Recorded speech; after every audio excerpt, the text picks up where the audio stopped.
What it do, Niner fam? How y'all doing? Make sure y'all like, share, and subscribe, man. Make sure you subscribe, man. We're trying to get to where we're trying to get to.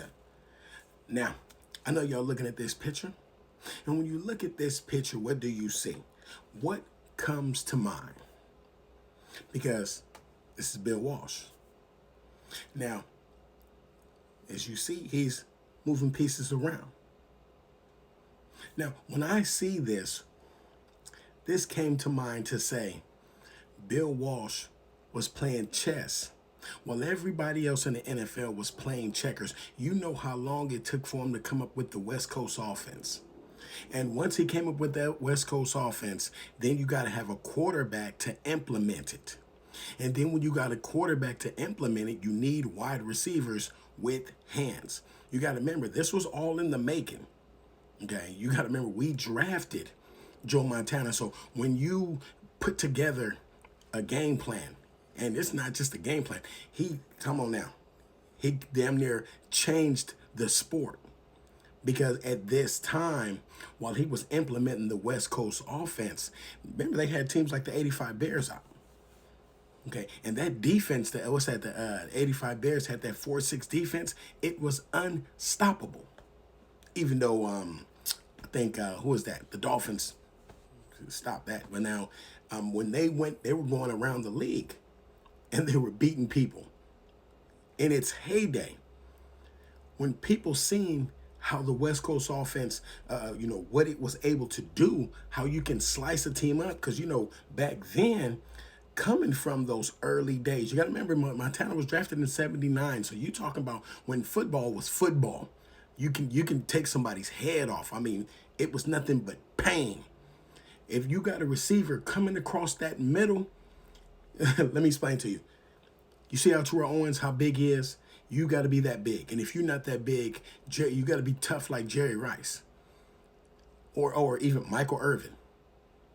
Like I said, you had to be one of them. Remember for the Niner fans, remember Anquan Bolden? He wasn't fast, but he was clutch and he was tough as all outdoors. You had to be like that back then. And if you weren't not like that, you couldn't be in the West Coast offense, because you're gonna have to come across the middle. You got some slants. It's got to be like that. Now you got to hold on to the ball, but now you're gonna take some hits. You're gonna take some big hits.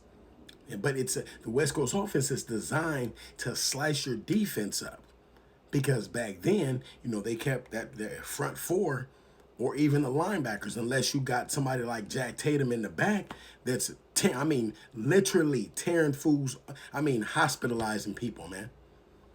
But when you got a system where your quarterback is accurate, knows the playbook, the playbook was made for Joe Montana, basically.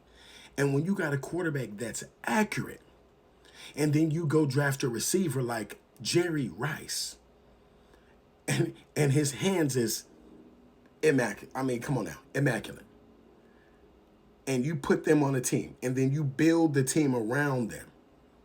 See, then you get the Taylors, and then you get the Craigs, and then you build a team around them.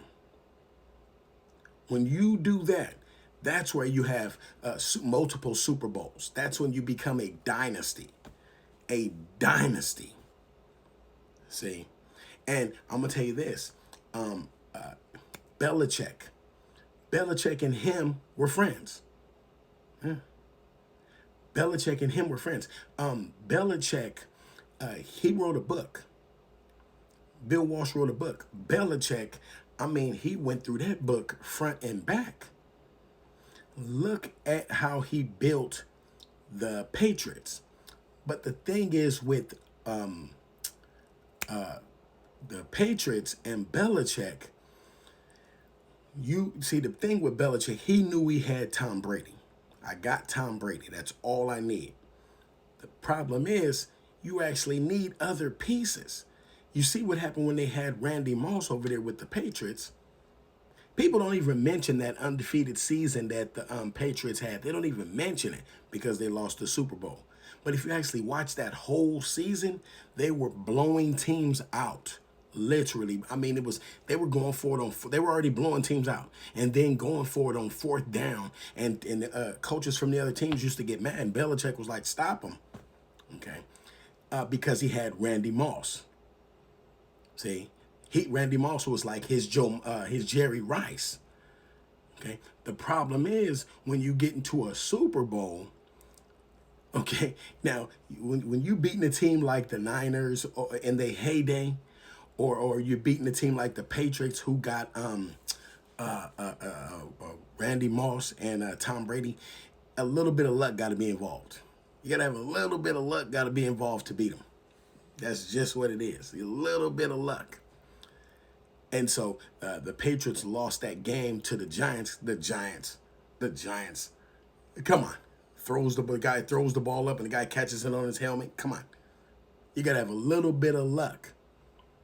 And the problem was the Giants knew exactly what to do. You only really got one decent receiver over there. One dominant receiver, really. So what they'll do, we'll just beat him up. We'll just beat Randy Moss up. Yeah, you could do that with Jerry Rice. You can get on, but then we still had Taylor. We still had you got to remember the West Coast offense is built on wide receivers. Everybody got to catch it. Everybody.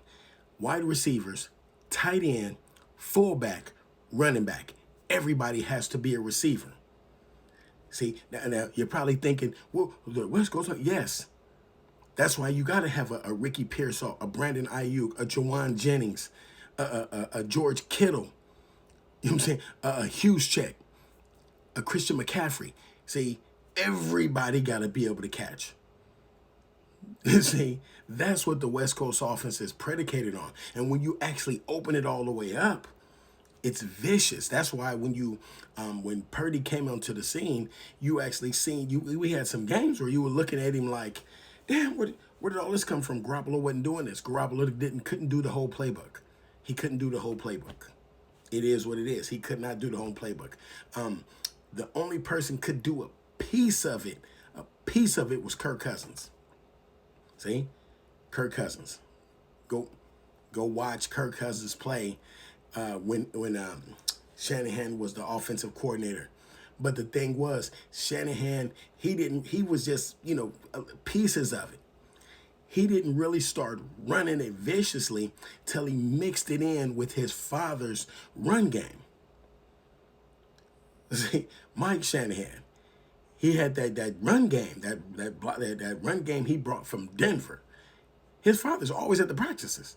Always at the practices. To this day, he's always at the practices. And he brought that run game, and you mix it in with the West Coast offense. Now you got is something vicious, but everybody got to be on point. So when you have a Trent Williams and you got a Christian McCaffrey and you got a Hughes Check and you got a Kittle and these guys, everybody can block. Everybody blocks. Everybody, the whole team blocks. And then you say, okay, when they know we don't have all our pieces, every team usually just blitz everybody. That's what every team do. They just blitz everybody. They say, they know Trent Williams not there, Christian McCaffrey, they just blitz everybody.